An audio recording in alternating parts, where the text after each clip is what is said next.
Again, welcome to Orientation to Vision Loss here at the Moran Eye Center.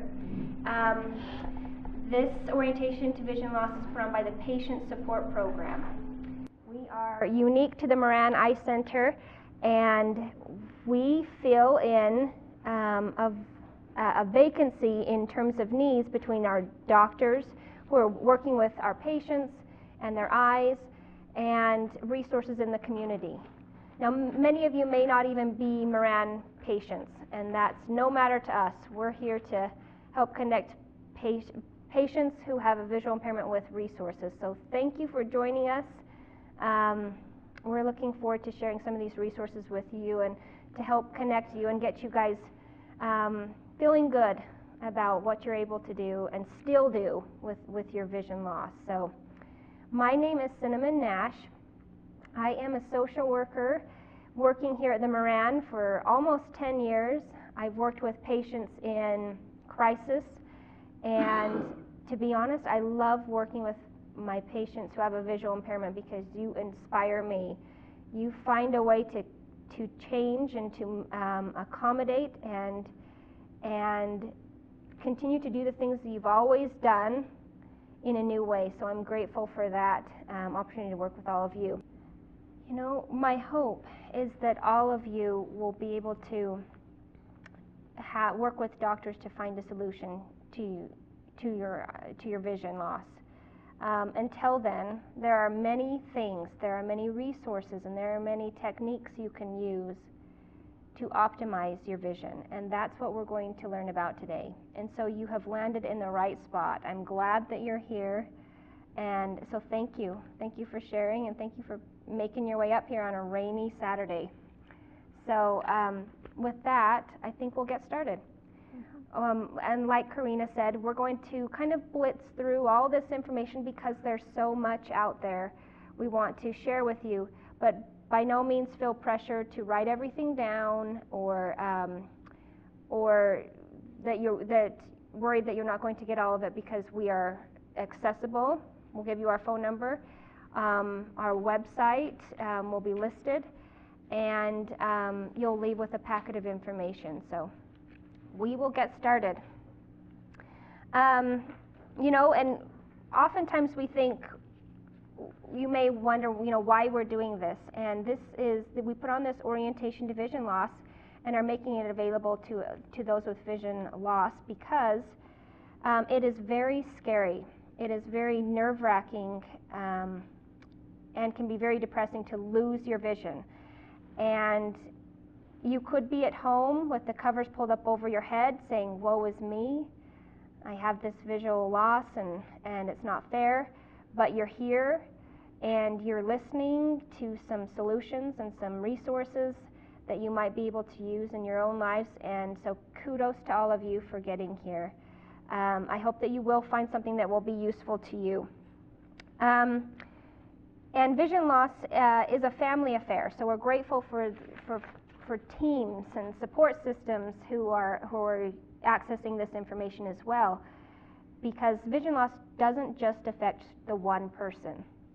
It may affect your spouse who has to drive you more, or your son or daughter, or a friend or a companion who has to step in to help you with this or that. And so we're glad that support members are tuning in and listening and being recipients of this information as well. Alrighty, today I'm going to give you some tips and some tricks to using your some tips and some tricks to using your vision optimally.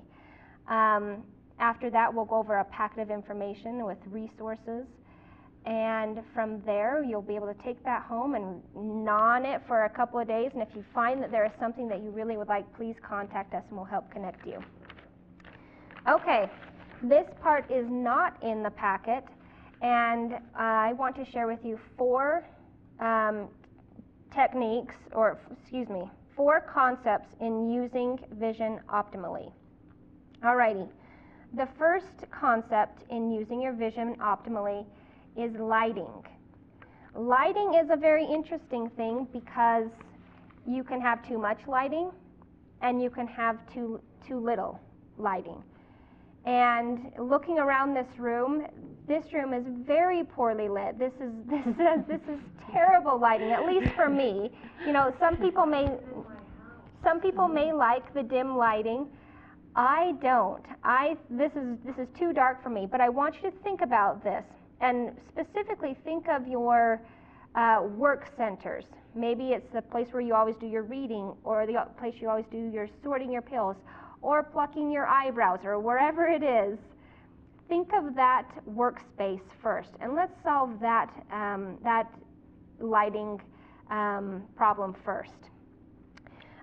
If you'll follow me around, you need to follow me. You can do that? Okay. Oh, that fell off. Alrighty, let me put this back on, so I'm not carrying it. If you'll follow me back here, at least with your eyes, you don't have to stand up. I had a cute group one time, all stand up and walk with me over here. I thought, okay, that's a break, I guess. Okay. I want to show you some of these different types of lighting that you can be aware of and to find the right fit for yourself. So this light right here is basic yellow incandescent light. This is what probably most of our lamps have at home.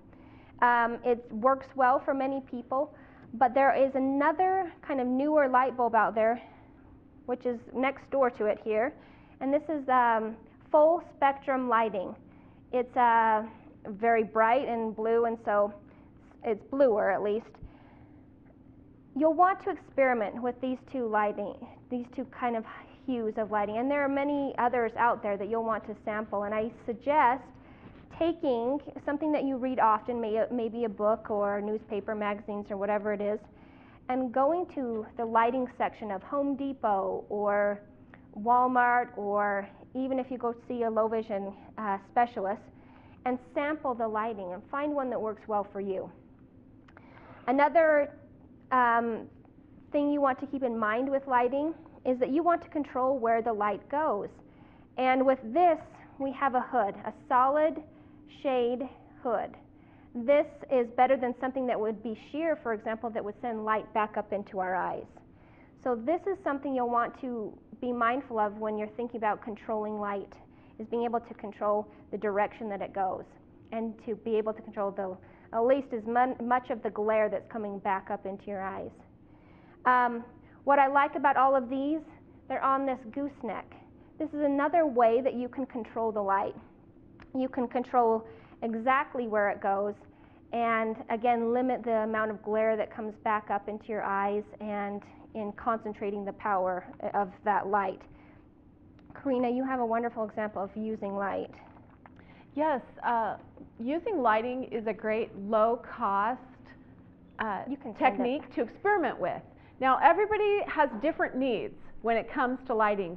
Some of my friends who have visual impairments need as much light as possible, and other people see better when it's not quite as bright, because glare can be an issue. For me, glare is an issue. Let me share an example of something that happened to me at my house that was extremely frustrating. I had a computer that was in like a hallway office area, a little hallway nook. So there were no windows. And I have this bright computer monitor, and I'm using a magnifying glass to do my reading. So I go from like a paper or an article I'm reading or a textbook with my magnifying glass, and we'll talk about magnification later, and then back up to this bright computer screen, which is so bright, and then back down to my dim paper, and it was really even exaggerating my blindness. I was feeling even more blind than I actually was. So a way that I was able to create a better workspace was I had my husband replace the overhead lights, the light bulbs. I had him replace them with the full spectrum light bulbs. The full spectrum light bulbs you can get at any grocery store or Walmart or Target. They say full spectrum or daylight. It's the type of light that most closely resembles daylight. So it's less yellow. And he replaced the overhead lights with full spectrum light bulbs. So that helped with a general lighting of the area.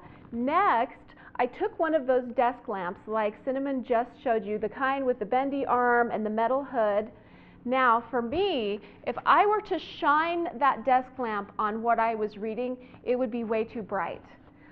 So instead of shining it right down where I was reading, I simply aimed the hood so that the light shined off the wall across from my desk. It just kind of diffused the light generally.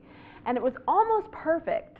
So I got a second desk lamp, and these are not very expensive. They're about $20. Sometimes you can get them at the thrift store for $3 or $4. I got a second desk lamp, and I situated that on the desk, aimed that against the wall, and my area was just perfectly lit. So there wasn't this bright difference in contrast between my computer monitor and what I was reading. And now I had an area in my home where I could control the lighting and make it optimal for reading. And I have to share one more quick example. I thought, oh, these full spectrum light bulbs are great. So in my kitchen now, I had my husband replace all of the canister lights with full spectrum light bulbs. And it turned out to be way too bright. It looked like Walmart in my kitchen. It was like bright and shiny and too bright. And he's like, do you like this? And I'm like, because he's so supportive. He's like, whatever you need. And I was like, you know what? Next time when we switch out these bulbs, let's switch them back to the yellow incandescent. Again, it's something you can experiment with that doesn't cost too much money. That's right. I'm glad you mentioned that. It made me think of one of our patients that kind of inspired me. She has an older home and the tube lighting in her kitchen. And that fluorescent tube lighting she really liked. It was nice and bright in her kitchen. She was able to, see whatever it was that she was cutting and chopping and doing in terms of cooking in her kitchen.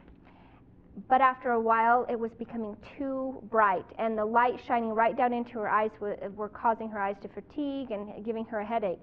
And so you know what she did? She was really creative. She went and got her husband's baseball cap, and she keeps it in the kitchen so that when she's in the kitchen, she puts his baseball cap on, and her eyes are protected from the fluorescent tube lighting, but her surface area is nice and bright, and she can see everything that she needs. But she was so smart creative and problem solver in using her husband's baseball cap. That's something I hope that you'll take away from this seminar, is that you can do all the things that you once did. You may have to do it a new way. You may have to become creative, but you can do it. And so I love that. I love that our patient came up with that. When we're talking about lighting as a very important concept to using your vision optimally, you want to keep lighting accessible. This is a smash light, we call it. It's just a little flat flashlight, nice and bright LED light that you could keep in your pocket or your purse or your nightstand. My grandpa actually keeps a flashlight in the refrigerator. So when he opens up the refrigerator, he knows right where that flashlight is, and he can use it to find whatever he needs in the refrigerator. So keep a flashlight. I've seen actually a patient with a really nice pendant magnifier that came with a light that she just wore around her neck. So keeping lighting something that you can quickly access is really an important concept. So, did I miss anything with lighting? I think that's about right. Alrighty. Let's move on to concept number 2. And that is probably what we all jump to when we think of, oh, I'm losing my vision. I need magnification. I need a magnifier. I need things to be bigger. And that may or may not be true depending on whatever eye condition it is that you've got, that you're working with. Because if you happen to have spots in your visual field that are missing, when you make something larger, you may be making just more of what you're seeing disappear. So you'll want to be mindful of what is that sweet spot? What size of font do I need? And while we're on it, our vision fluctuates with some of our conditions, and so you'll want to be mindful that what it works today may not work tomorrow. So be careful about finding or settling on that one size and being flexible to to be able to maintain a font or a size that works for you. I want to talk about the easiest form of magnification, and that is to simply move something closer. Move closer to the screen in the movie theater, or move the paper closer to your face when you're reading. It may seem silly to move something closer to your face, but if you're reading and if you're getting the job done, I think it's worth it. And you could probably speak more to that than Sure. I I've kind of gotten over my shyness, because if I need to read something, I have to hold it really close to my face. Let's say that there's an announcement posted. I have to go right up to it to read it, and it's made me a little bit less shy because you do look a little bit different when you're holding your books closely, but I'm able to read what I need to read, and that's what really matters. Absolutely. I'm just grabbing a few things here. You know, along the lines of moving closer, I have to say, I have a big flat screen TV, so it's larger. That helps me to see it, but I am able to move right up close to the TV. Contrary to what your mother told you, sitting too close to the TV will not damage your eyes. You can sit as close to the TV as you need to. I have a great friend who, if you were to go to his house in the evening and see him watching the news, he would be sitting right in front of the television. I sit just to the side and up close, and this is so the people behind me can also see what's on the screen, and it works just great for me. Move right up. I've got a great big soft bean bag that can be pushed right up by the TV, or a chair. I've even used just a kitchen chair and moved it right up close to the TV. Get up nice and close. Also, I pay sometimes the extra money for the front row seats when I go to see a concert or a play or a dance performance. Now, I would encourage you to always ask when you're getting your ticket, do you have any special seating for people with disabilities? I have a visual impairment and I need to be very close. Oftentimes, I'm able to get a ticket to sit up really close in the expensive seats for the same price I would have paid for a seat in the balcony, and it's great. I find that just getting right up there, I can hear the sound of the dancers' feet hitting the stage, and it's just exciting to be up close. I also have a favorite row at the movie theater. For me, it's the third row back, because you're up pretty close, but not so close that you have to crane your head up. So, you know, you learn these little tricks about how close can I get to make it work optimally. Good. I'm glad you mentioned that. So moving closer, do you guys have any examples? If you have any good examples, you know, my best examples that I share in other orientation vision loss comes from you. So speak up if you have some good tips for us. Okay, we're going to move on to the second way we can use magnification optimally, and that is to make things larger.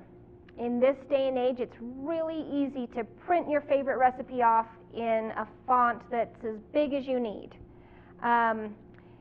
You can go to the grocery store and find a remote control that's the size of Texas. I mean, you will not lose this in your couch cushion. And you might. That's a big. That's a big couch. I lost it for 3 months. Oh no. Another thing that you should be mindful of is that you can get your checks in large print. This is something you'll want to talk with your bank branch manager about, but you can even get your checks in large print and raised. And I'm going to send this around so that you guys can look at that. You know, I mentioned printing off a recipe. You can get about anything in large print. You can get your reading in large print, you know, your favorite books. You can get recipe books, address books, anything that you need. Just about, I can't think of anything that couldn't be printed in large print nowadays. So a really cheap way to do that is to make your own labels as well. You'll be able to go through your cabinets and your drawers or whatever it is and find things that you're having a hard time reading, like this has really poor contrast, But you could make your own label and just stick it on there with glue or a rubber band or whatever it is. So be creative. And if there's something you can't read very well, find a way to increase the contrast or the size so that you can read it. You did something with your calendar that I think is really nice. I could share that. This actually combines a couple of things, right? Two concepts. We're going to get to the concept of contrast later. I found a planner that I really enjoyed. I liked the way that it was laid out, but the problem with the calendar was that the pages were printed white on light blue and tan, and so there was very little contrast. So I would find I would go to enter something in my calendar, then I would need to get my magnifying glass out and say, what month am I in? What day am I on? And it was frustrating. It was making me feel even more blind. So what I did was just sitting in front of the TV one night, I took a 2020 pen, which is a high contrast pen, and I rewrote in the months and the dates right over where they were normally printed. It only took about 15 minutes, and now each time I open my planner, I can easily see what month I am in, and if I need to write notes for myself, you can see we have light blue with white lines, no contrast, very difficult to see. I just write my notes large in the margin, completely ignoring the lines, and it is just fine. I use a nice bold pen, ignore the lines. I've got some great phone numbers in here. Again, I just ignored the lines, wrote what I needed, the information that I needed, large, so I could see it. And now my planner, with a few minutes of modification, is completely accessible to me. Do you know where the TV viewing glasses are? While we're in magnification, we've talked about moving closer, easy, or making things larger. And you can do that by making your own labels. You know, we had one patient who took her favorite recipes and wrote them large on poster board. Yeah. She could just stash them behind something in her kitchen and then pull them out, and they were just as big as day. Hey, worked for her. I think she said she put them behind her refrigerator. I thought, smart. Her favorite recipes just right there in the kitchen. Somehow she'll be able to read it. It can be a challenge. Then if you can't make all the recipes large, maybe you need a tool to magnify anything that you're looking at. That's right. Okay. So my question is, your job is how you could read a recipe or not, and then you got a job of how to do those things. Is that a company supposed to be most issued? Yes. Yes, that's a reasonable accommodation. So they shouldn't be because of that reason, and then So let you go. we'll just segue really briefly. There's a place in Salt Lake City where you can get training to deal with your blindness. Once you have training and you have some of your own magnification tools and you know what you need, then you can approach your employer and they can work with you and your employer on maintaining your employment. They cannot discriminate you based on your disability. On the other hand, the responsibility is on your shoulders for finding the solution. The employer can't say, here, try this magnifier, does this help, does this work? The responsibility is on you to find the solution, and then your employer is legally obligated to accommodate you. And also, there's another resource we'll give you access to. This is called Vocational Rehabilitation. This is a resource that you have free of charge. You can work with a vocational rehabilitation counselor. They will help you to find a job maybe that you would like to do. Let's say it's your old job. Say, you know, I used to be an IT specialist. I would like to continue to do that, but now I have this visual impairment. What do I do? This counselor will work with you to get the proper training and the proper equipment to get back to work in that job. And this is a service that's provided free of charge. It's an application that you fill out, the State Department of Vocational Rehabilitation. And let's say, you know, I used to be an IT specialist, but I'm really not interested in that job anymore. I'd like to find something that would be more suited for me these days, now that I'm moving a little slower, or now that I don't see as well. They can help you find something that maybe suits you better, that would be more more beneficial for you.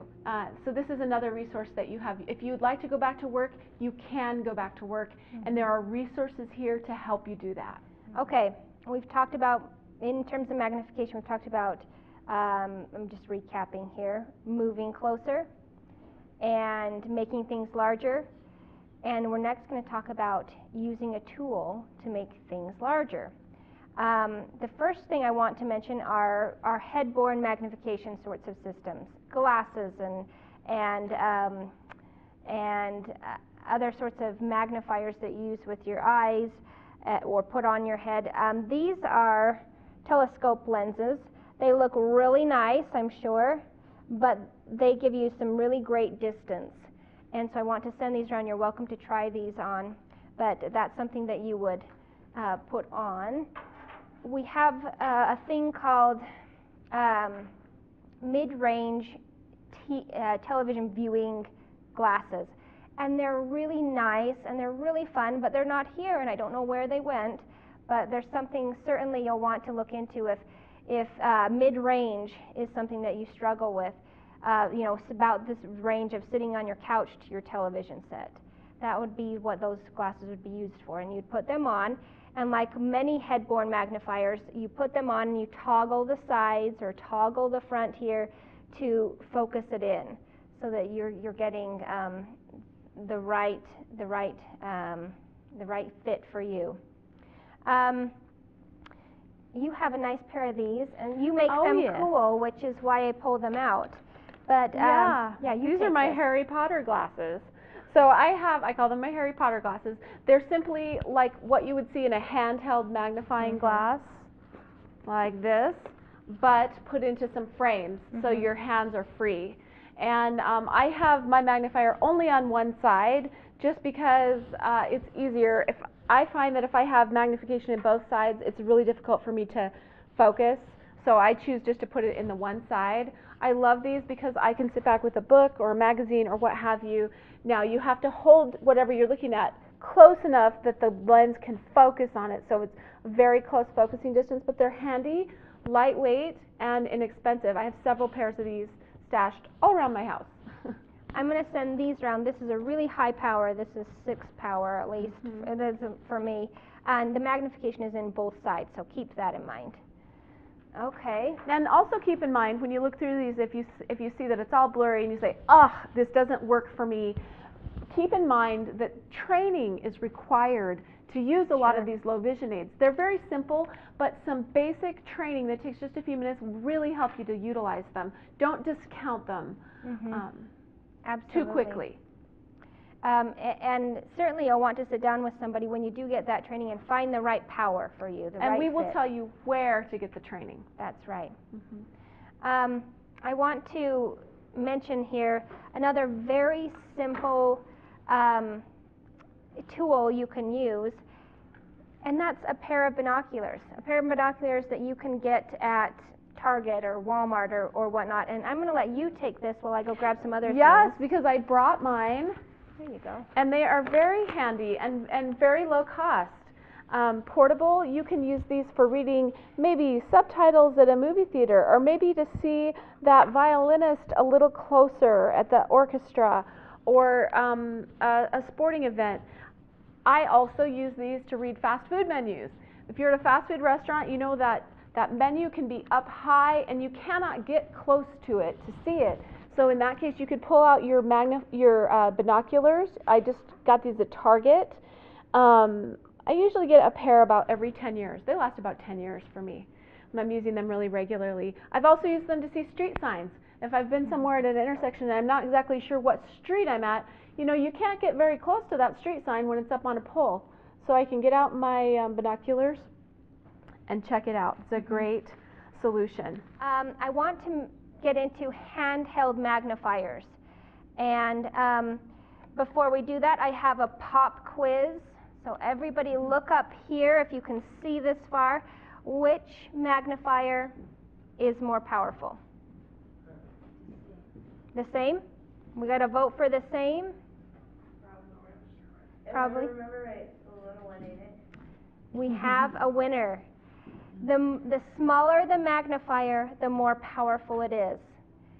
I had a bunch of them in junior high. Yes, you remembered correctly. So when you're choosing a magnifier, you think, oh, you know, I want a big one. I just want it to cover the whole page, or I want it to cover the whole screen of the computer, or whatever it is. That is fine, but it is going to be less powerful than a smaller magnifier. With handheld magnifiers, you certainly want to be trained on how to use them, because have any of you ever looked into a magnifier and thought it's upside down? You know, or it's blurry. It's blurry. It's too frustrating. I could never read a book with this, or I could never read a paper with this. There is some training that goes into using your magnifier, and you'll want to talk with your low vision specialist about that. In short, when I send this one around, set it flat down on your piece of paper, and you bring your head as close to the glass as you can, so that you're scanning less, and rather you open up the field of vision when you get close to it, and you'll be able to, focus in a little bit better that way if you're scanning less. With this that I'm sending around too, you'll notice that it has a light attached to it. So those are the two concepts in one that may be helpful for you, the lighting and the magnification. So, you know, I use a handheld magnifier. This is mine. It has a light bulb, and I just simply don't put batteries in it, because if I were to shine that light bulb on what I was reading, it would be too bright. So I use it only as a magnifier. So the light is optional. If it helps you, use it. If not, you don't have to. Very handy, because it's a very strong magnifier, and I can use this at the grocery store. I can just take it right out of my pocket, and I can read if something has MSG in it, or if the main ingredient is high fructose corn syrup or something like that, because I'm a mom and I'm always checking labels like that. I also wanted to show you a fun little thing that I brought, which is a magnifier pendant. So you could wear it as a necklace, so you always have it handy. Oh, so you found it. I love this. It's lovely, cool, huh? isn't it? And I've even had these custom made before to be extra strong. Oh, yeah. I lose them sometimes, because carry them around all the time. But it's a pendant, and it looks just like a piece of jewelry, but then you're not taking it in and out of your purse or in and out of your wallet. It's just always there, so you can quickly look at something, whether it's your kids' homework or a menu or what have you. And where'd you get that? I got this at Low Vision Services, State Low Vision Services, which we will review later. We also have some catalogs here that sell these. So they come in all shapes and sizes. Here's another one that's pretty handy. It's just a small little black one. You can use both lenses together to be really super strong, or just one lens at a time if you don't want that much magnification. Really low cost, like under $20. Very portable. Magnification is a great tool. Absolutely. We're going to move on in terms of handheld magnification, but I want to add another dimension, and that's electronic magnifiers. They can range in size, as they can be something as small as this, that looks like it could be a credit card or a pager, to medium size, all the way to something as large as this over here.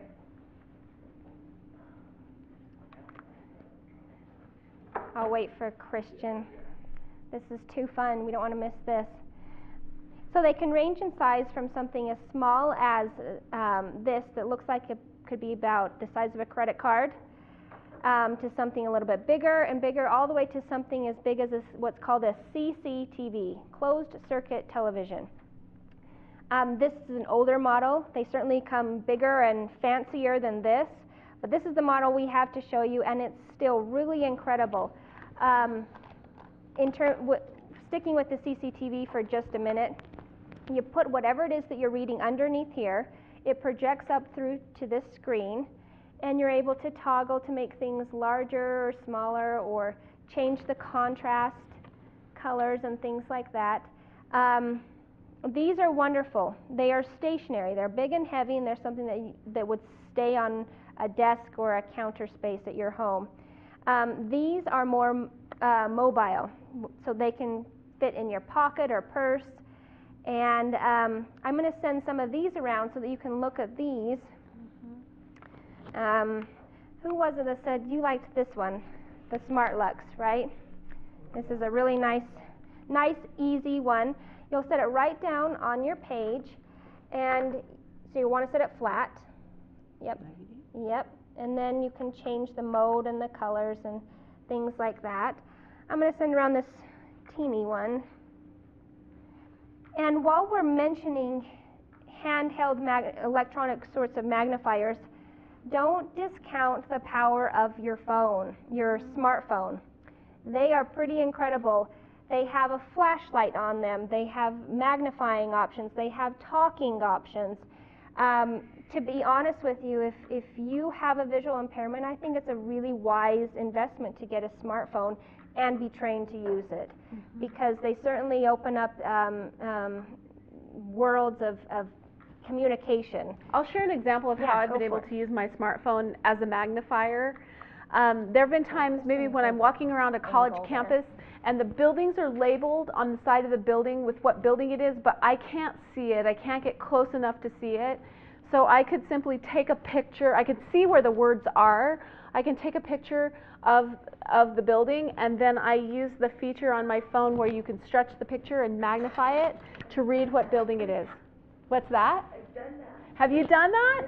You have a problem-solving mindset. That's right. That is going to get you far in life. I also have used it at Costco or Sam's Club where the prices are way up high. Yep, and you can take a picture of that price way up high and then stretch it to make it bigger. And I've also used Siri.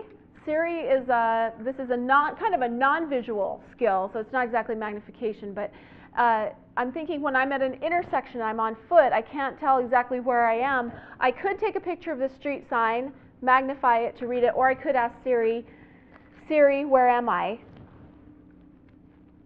You're on 100 North Mario Kapiki Drive, Okay. Salt Lake. So then Siri can tell me where I am. We've talked about lighting. We've talked about magnification. And now I would like to talk about contrast. This is kind of a forgotten concept in using your vision optimally. And I want to share a story about one of our Moran patients who was a professor, and she lives up here near the University of Utah in a 3-story historical home. Really lovely. The laundry room was obviously down in the basement, and to get to the laundry room you'd have to go down a fairly steep, narrow flight of stairs. And she found that she was falling, and it could have been detrimental for her to take a tumble down those stairs as she was getting older. And so she and her daughter went to Home Depot. They chose 2 contrasting, nice-looking pieces of carpet, took them home and cut strips, so on every other step they alternated colors, so it was like a mauve and a green, a mauve and a green, so that when she was looking down the stairs she could see each individual step and where to put her foot. But they went one step further and they painted the handrail a nice dark color so that she could see where the handrail was against the white wall. So we've got the handrail, we've got alternating steps, and so she was falling less, and it was just a safer way to be in a big, large, historical home that you don't want to leave. So keep that in mind. Do you have these areas in your home that you can improve? And is something as easy as contrast something that you can... I just count the steps. Yeah, you can count. Going down, I have 13 steps from top to all the way to the bottom. So usually I'm carrying my big basket of laundry. Yep. So I just count the steps as I go down. Problem-solving mindset. Absolutely. Yeah, we broke our rail like 10 years ago. Oh no. So you count. That's exactly what we're talking about. It's problem-solving mindset, being creative, and if it's just counting, that works for you. That's great. We had another patient who could not see very well at all, and one of the only colors that he could see was hot pink. So he went and he got some hot pink duct tape and taped up his house so that he could see things. He could see, steps. Cement steps are a very dangerous thing. I mean, we're tripping on them no matter no matter how good your vision is, because the gray concrete is just has really poor contrast. They have concrete tape and paint that you can use for something like that, but using high contrast to increase what you're seeing is a really smart thing to do. One of my favorite tools for contrast is this. It's a cutting board that has a dark side and a light side, and I've seen patients just use dark and light colored paper plates or styrofoam plates for this purpose. But this would be very handy if you were cutting carrots, for example. You would put it on this light side so you could see each carrot, you could see the blade, you could see all of that. But if you're cutting potatoes, you'd want to use something with a dark surface. This concept you could move into where you're eating, your place settings, because you can see by use of contrast, I mean, some things just absolutely disappear, and you'll need to be mindful of maybe your clear glass cups aren't the best thing to be using right now, because you could knock that over and break it and have shards of glass hanging around your home for months. I know some patients have found that they just want some plastic cups that are colored, that are a nice color that match their home. And so if they fall, they don't break, and you can see them a little bit better. Choosing, if you had paper plates or different colored plates or bowls, you could put whatever it is that you're eating in something that contrasts.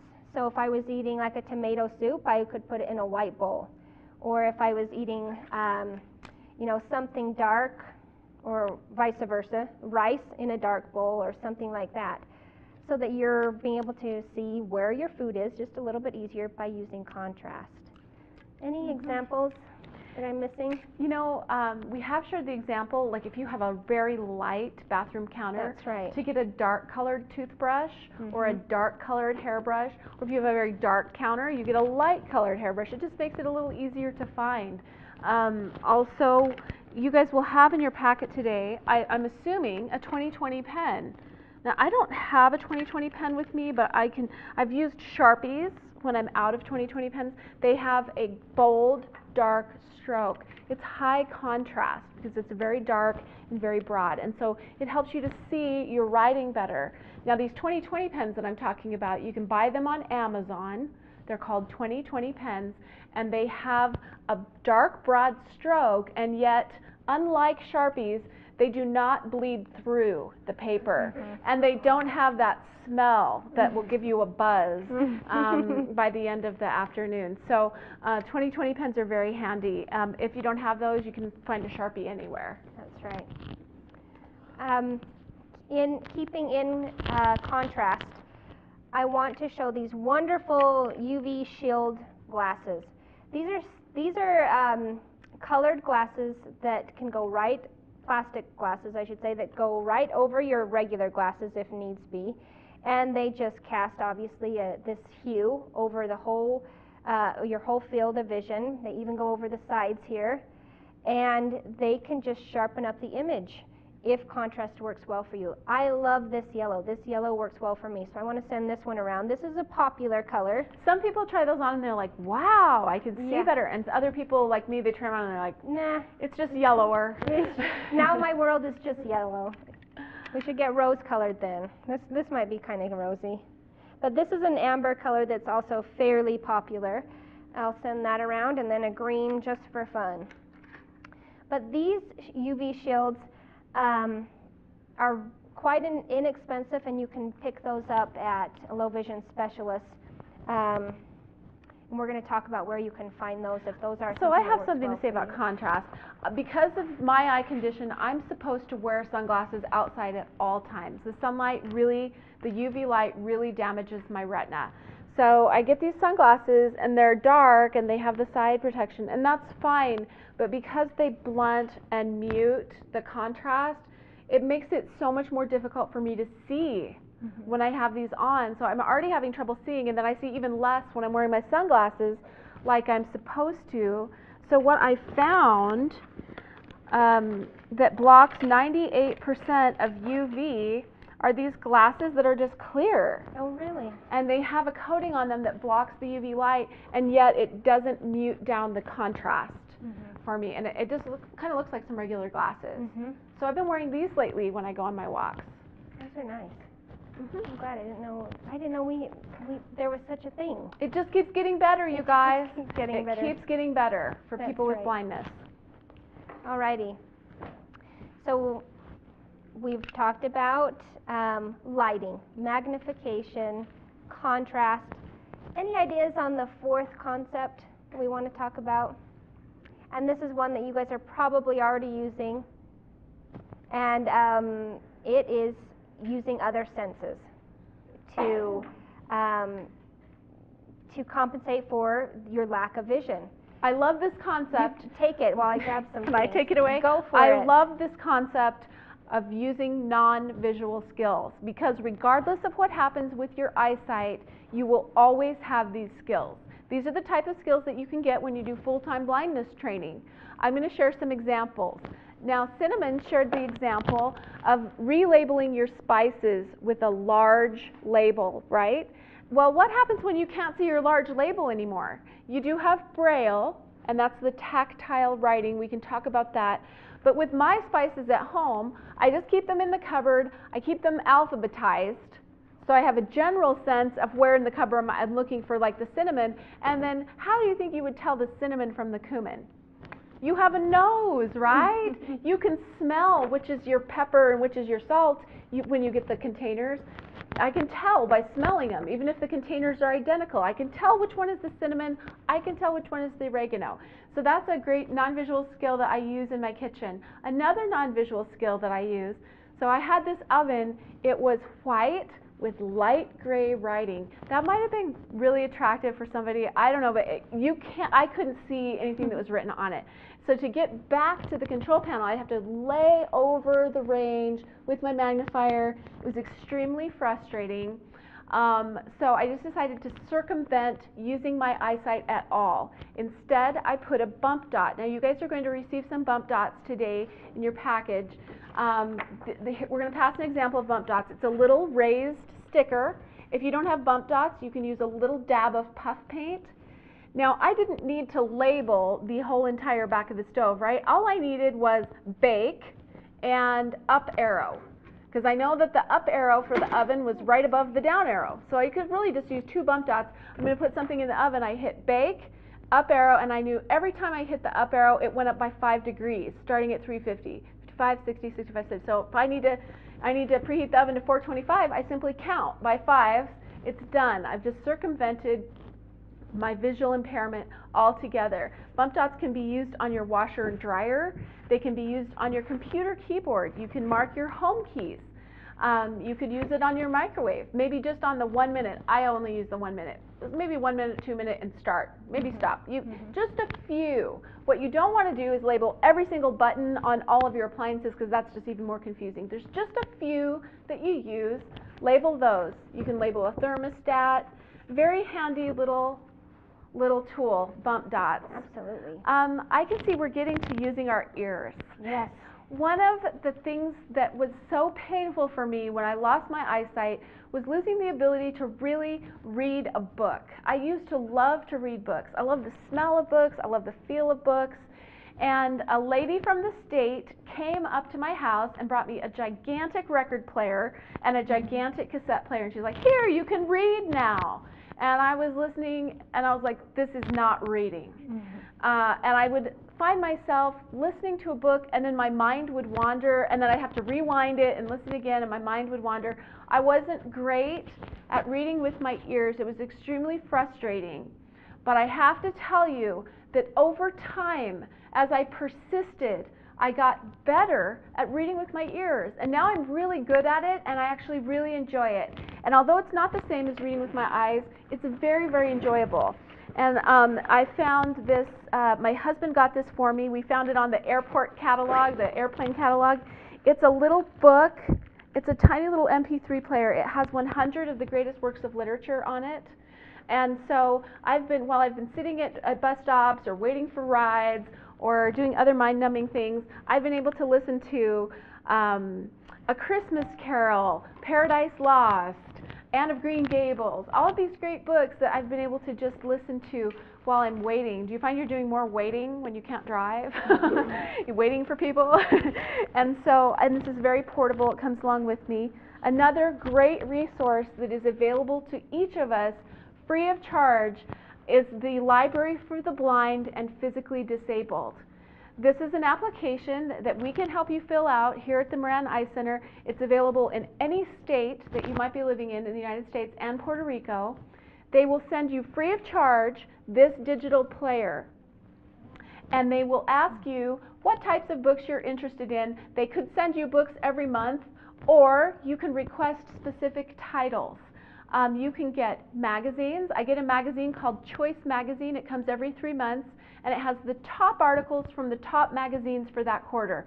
So National Geographic, Smithsonian, Outside Magazine, and you can catch up on periodical reading. Also, I've got cookbooks, so I could listen to recipes on this. It's very simple to use. It looks a little intimidating, but when the cassettes are out, each button that you touch says what the button does. I love this. It says volume up, play, pause, stop, and it's just great. I love it. These cartridges come to your mailbox in a special little container, free of charge, and then when you're done, you put this cartridge back in the container, flip the card over and put it back in your mailbox, and it goes back to the library free of charge. This library also has books in Braille. If you decide that you want to learn Braille, they also have books in large print that will come to you in the mail free of charge. And so this is a great resource. We definitely want you to take advantage of that resource. Absolutely. You've covered using our other senses pretty well. There's one other thing I would like to do. Are you going to mention the cane? Yes, we have to talk about this. The cane's wonderful. Powerful tool. Where is mine? Over here. So there's a couple reasons why I love my white cane. Well, there's a lot of reasons. One reason is because if you look at me, or really if anyone saw any of us, they wouldn't really be able to tell how poorly we see. Is that right? I like to say that I have a lot less explaining to do when I find myself in the men's restroom with a white cane versus just when I find myself in the men's restroom. It is getting harder for me to tell where the men's and where the women's are. Those little characters, they look about the same to me. And so this lets people know that you can't see well when they normally wouldn't otherwise know. I'll share another example of something that is a typical scenario in my life. I love to go to the movies. So at the movie theater, in line for popcorn, and there's a huge long line behind me. And movie theaters are funny places because there are bright lights and shiny surfaces, and yet it's dim. How do they do it? It's hard to see. So I may be standing in line. Let's say I don't have my cane with me, and I'm standing in line, and a cash register opens up, and the person behind me says, "Go! Would you go?"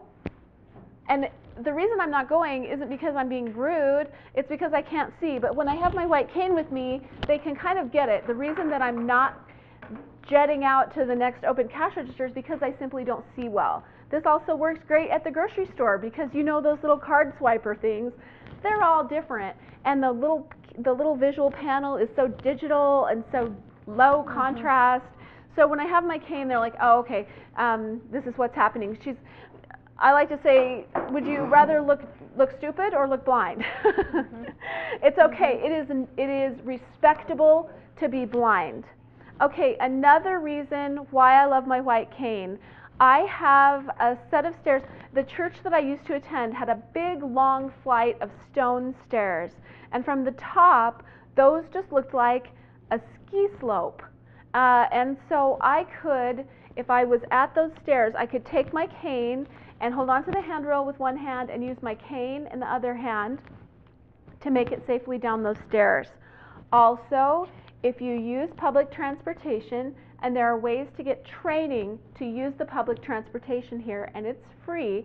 So if you decide to use public transportation, or some of us are veterans at using the public transportation system, the drivers in UTA are trained to announce the name of the bus and where it's going when they see the white cane. if they don't see the white cane, they don't announce it automatically. So I've been at bus stops just hoping and praying that someone else is there who I can say, what bus is that just came?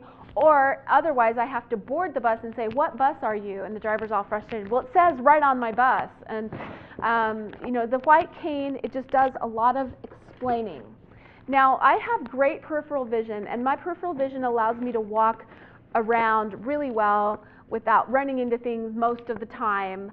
You use your peripheral vision when you walk, and I don't need my cane all the time. Sometimes if I'm, for example, at my church or at my local grocery store that I'm really familiar with, or in my home, I don't need a cane to get everywhere. But sometimes if it's gotten dark or if I'm in an area that's unfamiliar, I really need it. And so in this case, this is why I use the collapsible cane. It's very lightweight and it just goes in my backpack. I use a backpack because I have low vision aids in there. I have my magnifiers and binoculars, my wallet, and occasionally a diaper. And so it's handy because I can wear it on my back and be hands-free. Or if I am using my cane, I can have both my hands free for using my cane. So I got a leather backpack because it's a little dressier, so I don't look too much like a high school student. And I would encourage you to consider using a white cane or at least purchasing one. You can get training on how to use the white cane here at the state for free. And there is even someone who can come to your home to teach you how to use the white cane. It's great because it helps you to be more visible. It helps other people to know what's going on. I have been at an intersection and asked the person next to me, what intersection are we at? And he looks at me like I'm crazy, but if I have my white cane, it just makes a whole lot more sense. And it's an international symbol. It right? is, yes. And it is a powerful tool.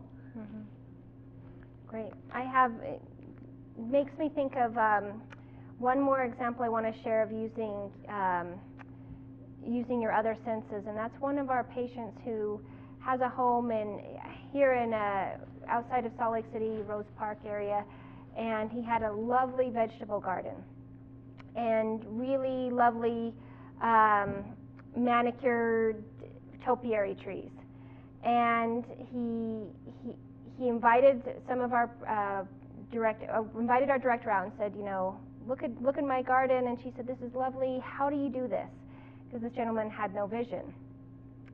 And he said, well, in my garden, I have perfectly straight, organized rows because he took a big, long dowel stick, and per vegetable, he knew about how long or with the distance between each seed, and he would go along the dowel stick, make a notch. Go along the dowel stick, make a notch for every couple of inches, we'll say, for the carrots. And he'd go later with seeds in his hand, and when he'd fill the notch where he had laid it down on the ground, he would put the seed in. He'd go along, when he felt the notch, he would plant the seed down. Go along, plant the seed down. And he did that for each vegetable, so he had nice, perfect rows. Right, he was brilliant. And then with his topiary trees, she said, well, how did you do that? Certainly you had somebody, you hired somebody out to do that. And he said, no, he powers up his electric trimmer, and he says, you can hear the difference in the new growth versus old growth when you're trimming it. So he goes along, when he senses new growth, he scales back. And so he could form these lovely trees just by using his ears, or plant this lovely garden just by using his hands. So be creative. Have a problem-solving mindset, because there isn't anything that you can't do. And I mean that. I mean, driving was one of the things that was not possible, and now with the Google car, I mean, it's not that far off before people you will not need to see to be able to drive. So please keep that in mind. Be a problem solver, use your creativity, and narrow in on that one thing that's most problematic for you at a time, and solve one problem at a time.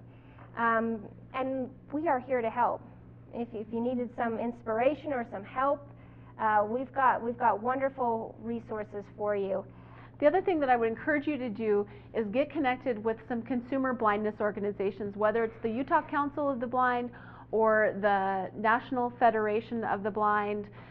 There are chapters for the Council of the Blind and the Federation for the Blind in each state, and when you are around other people who are blind, you learn things that they're doing that are working. You learn about the latest research or the latest technology or the latest community resource, so it's great to be networked in with some other blind people. Absolutely. We learn a lot from each other. Absolutely. I want to wrap up the concepts part of this seminar with one final brilliant idea from one of our patients. And this patient loved a fried egg every morning. And once she had lost her vision, she found that when she would crack the egg into the pan, that it would go everywhere because she couldn't keep track of it due to her vision loss. So she came up with a solution. She took a tuna fish can and she took off the top and the bottom. She set it on her pan and sprayed it with cooking spray. She cracked her egg right in there, and she knew about how long it took for the egg to cook. She then got a clothespin and she puts it on the tin there and takes it off, and she has a perfectly round fried egg to eat every morning. And it's that sort of creativity, that sort of problem-solving mindset that helps us kind of beat this nuisance or this frustration of vision loss. So please keep that in mind as you leave. If you leave with nothing else, just leave with, I'm going to come up with a new way to do this old thing that I love. So from here, I would like to go over our packet unless we have any other examples or comments. I wanted to share one more thing really briefly. Go for it while I pass out. That we didn't cover. As you guys recall, I've been a full-time student for a long time, and I'm working on my PhD. And one of the tools that I use to enable me to do that is screen magnification. You can use a computer when you're blind. In Windows 8 operating system and later, there is a built-in screen magnifier that you can access.